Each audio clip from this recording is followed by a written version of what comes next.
மாதா பிதா குரு தெய்வம் இனிமே தேவையா அப்படின்னு கேக்குறாங்க அக்கா. மாதா பிதா கூகுள் தெய்வமே போராதன்ற. கூகுள் தான் எல்லாத்தையும் சொல்லி கொடுக்குது. எது வேண்டும் என்றாலும் technology is there to help you. அப்போ ஆசிரியர் தேவையா என்ற கேள்வி வருகிறது. இப்ப நாமெல்லாம் இந்த கேள்வியை நாங்க சின்ன பிள்ளையா இருக்கும் போல நாங்க வீட்டுல கேட்ட குன்று கேள்வி கேட்டு தொலைச்சிரும் அப்படின்னா நாங்க கேள்வி கேட்க மாட்டோம். வீட்லயும் கேட்க மாட்டோம், ஸ்கூல்ல தப்பித்தோரி கூட கேள்வி கேட்க மாட்டோம். நாங்க எந்திரிச்சு கேள்வி கேட்டாலும் எங்க மிஸ் உட்காரு உனக்கு மாத்திரம் தான் விளங்கல, அத்தனை பேருக்கு விளங்கி இருக்குன்னா அவ்வளவுதான். நம்ம கேட்கவே பயமா இருக்கும். ஆனா நம்ம பிள்ளைங்கள்ட்ட நம்ம அப்படி சொல்லிட முடியும்? சொல்லுங்க, நம்ம அப்படி சொல்லிட முடியுமா? அல்ல கேள்வி கேட்க கூடாதுன்னா கேட்பேன், நீ பதில் சொல்லு. அவர்கள் முன்னால் பதில் சொல்லுகிற அறிவை நாம் வளர்த்து கொள்ளாவிட்டால் அவர்கள் முன்பு பொருளற்றவர்களாக நாம் நிற்போம். இந்த கேட்கிற கேள்வியை உள்வாங்கி கொண்டு நீ கேட்கறதுல ஒரு நியாயம் இருக்குடா கண்ணு. அப்ப ஆசிரியர் எதுக்கு? கூகுளை விட சாட் ஜிபிடி இப்ப அடுத்த லெவல்ல இருக்கு. இப்ப இங்க வர்றதுக்கு முன்னாடி சாட் ஜிபிடில நான் ஒரு கேள்வி கேட்டேன்.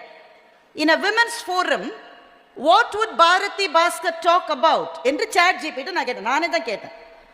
ஒரு பெண்கள் மாநாட்டில் பாரதி பாஸ்கரை கூப்பிட்டால் என்ன அது எனக்கு சொல்லுது நான் என்னென்ன பேசணும். she will most probably quote some lines from மகாகவி பாரதி. நான் இப்ப கோட் பண்ணேனா இல்லையா? இப்ப நான் சிந்திக்கிறத அது சிந்திச்சு எனக்கு சொல்லி இதெல்லாம் பேசு. அப்ப நம்ம பிள்ளைகள் கேட்கிற கேள்வியை முதல்ல நாம அக்செப்ட் பண்ணிக்கணும். எதற்கு ஆசிரியர்? கூகுளும் சாட் ஜிபிடியும் டெக்னாலஜியுமே எல்லா பதில்களையும் கொடுத்து விடும் என்றால் எதற்காக ஆசிரியர் குரு என்பவர் எதற்கு?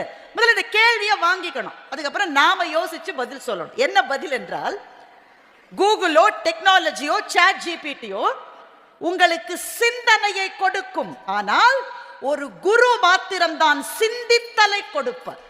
பதில்கள் டெக்னாலஜில இருந்து கிடைக்கும், ஆனா கேள்வி கேட்க வேண்டிய அந்த அடக்கத்தையும் அந்த ஆர்வத்தையும் ஒரு குரு மாத்திரம்தான் நமக்கு கொடுக்க முடியும். அதனால்தான் வேற எந்த மண்ணிலும் இல்லாத அளவு இந்த மண்ணில் குரு பரம்பரை என்பதற்கு ஒரு மரியாதை உண்டு, ஒரு மகத்துவம் உண்டு.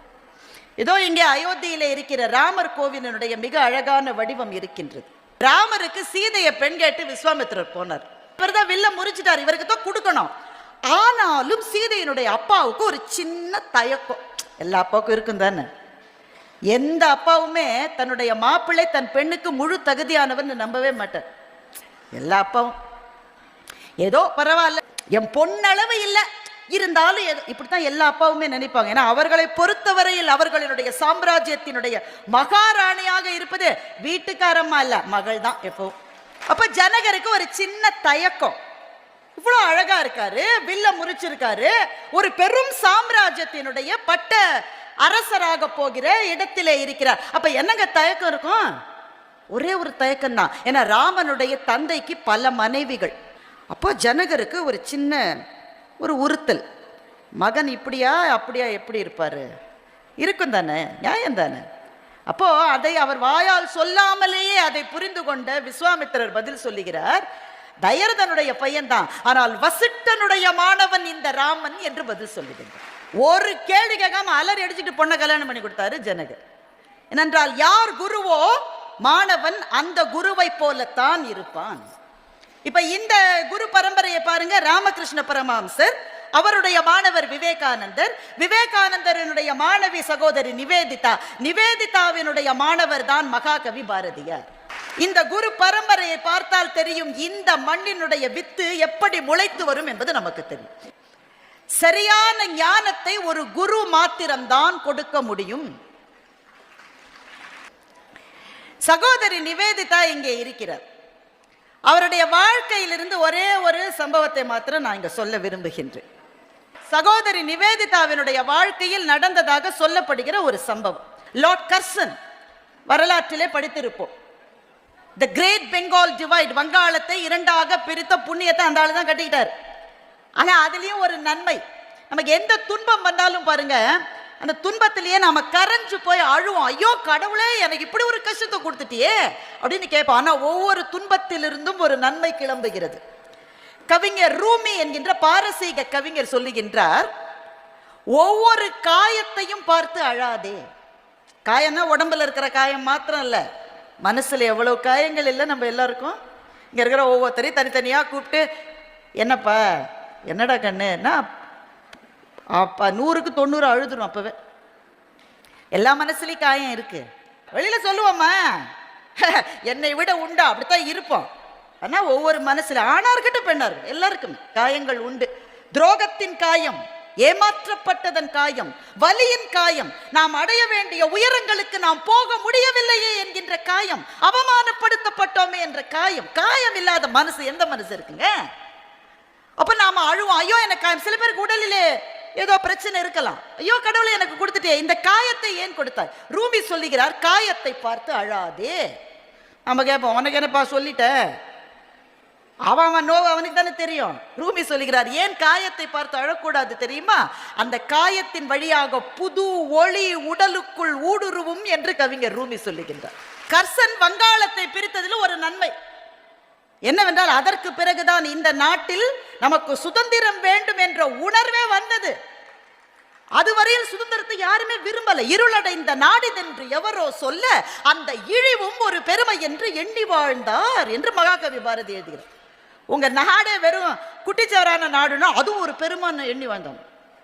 நாம் இருக்கும் நாடு நமது என்பதறிந்தோம், அது நமக்கே உரிமையாம் என்பதறிந்தோம். மகாகவி பாரதி சொல்றார், இவன் வேற ஒருத்தர் நாட்டில் நாம இருக்கிறதா நினைச்சிட்டு வாழ்ந்துட்டு இருந்தாங்க. ஆனால் த கிரேட் பெங்கால் டிவைட் வந்த பிறகுதான் இந்த தேசத்தினுடைய சுதந்திர காற்றே அடிக்க ஆரம்பித்தது. அந்த காலகட்டத்தில் அந்த கர்சன் என்ன சொல்லிட்டார்னாக்க, he made a statement. இந்தியர்களுக்கு உண்மையின் மீது பெரிய பற்று கிடையாதுன்னு ஒரு கட்டுரையில் எழுதிட்டார். சத்தியமேவ ஜெயத்தே என்பது நம்முடைய வேதங்களில் இருந்து வருகின்றது. வாய்மை எனப்படுவது யாதெனில் யாதொன்றும் தீமையில்லாத சொல்லல் என்கின்ற தமிழ் வேதம் இந்த மண்ணில் இருந்து வந்தது. இப்படிப்பட்ட நாட்டை பார்த்து கர்சன் சொல்லுகிறார், இந்தியர்களுக்கு they don't respect truth too much என்று சொல்லிவிட்டார். உண்மை மேலலாம் அவங்களுக்கு ஒன்றும் பெரிய மரியாதை கிடையாது. உடனே நம்ம ஜனங்க என்ன பண்ணியிருக்கணும்? எங்கள் நாட்டை பற்றி ஒரு பயம் ஒன்றும் சொல்லலை.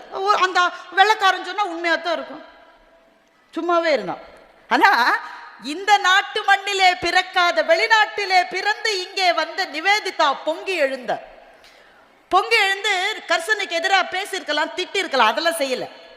ரொம்ப புத்திசாலி. யாருடைய மாணவி எவ்வளவு பெரிய புத்திசாலியா இருந்திருக்கணும். கர்சனுடைய வாழ்க்கையை பற்றி போய் ஆராய்ந்தார். அப்பதான் ஒரு உண்மை தெரிஞ்சது. இந்த கர்சன் கிழக்கிந்திய கம்பெனியில சேர்ற போது டேட் ஆஃப் பர்த் தப்பா கொடுக்கறதுக்கு பொய்யான டாக்குமெண்ட் ப்ரிப்பேர் பண்ணி கொடுத்துதான் அவர் சேர்ந்திருக்கார். இதை கண்டுபிடித்த சகோதரி நிவேதிதா அந்த டாக்குமெண்ட்டை வெளியிட்டு, இப்ப இன்வெஸ்டிகேட்டிவ் ஜேர்னலிசம்லாம் இப்ப சொல்றோம்ல, அப்பெல்லாம் அந்த வார்த்தை கூட கிடையாது. ஆனா that's what she did. புலனாய்வு செய்து எங்க நாடுன்னு தான் சொல்றாங்க, அவங்க நாடு அயர்லாந்து தான். ஆனா இந்திய மண்ணினுடைய புதல்வியாக மானசீகமாக தன்னை மாற்றிக்கொண்டார். எங்க நாட்டில் இருக்கிறவங்களுக்கு உண்மை மேல மரியாதை கிடையாதா? அப்ப நீ டாக்குமெண்ட் டேட் ஆஃப் பர்த்தையே தப்பா கொடுத்து வேலையில சேர்ந்த நீ இதை சொல்லுவதற்கு என்ன அருகதை இருக்கிறது என்று பெண் சிங்கம் போல நிவேதிதா கேள்வி கேட்டிருக்கிறார். அதற்கு பிறகு தான் சொன்னதை கர்சன் திரும்ப பெற்றுக்கொண்டார் என்று தரவுகளிலே நான் படிக்கின்றேன். அப்படிப்பட்ட பெண் சிங்கம் தான் இங்கே இருக்கிற சகோதரி நிவேதிதா. நிவேதிதாவினுடைய வாழ்க்கையிலிருந்து நாம் தெரிந்து கொள்ள வேண்டியது ஏராளம். கல்கத்தாவிலே பிளேக் நோய் வந்தது. சின்ன பிள்ளைகளுக்குலாம் அது என்ன நோய்னு தெரியாது. என்னென்றால் முற்றிலுமாக கிட்டத்தட்ட ஒழிக்கப்பட்டு விட்ட நோய். ஆனால் it was as dangerous as corona.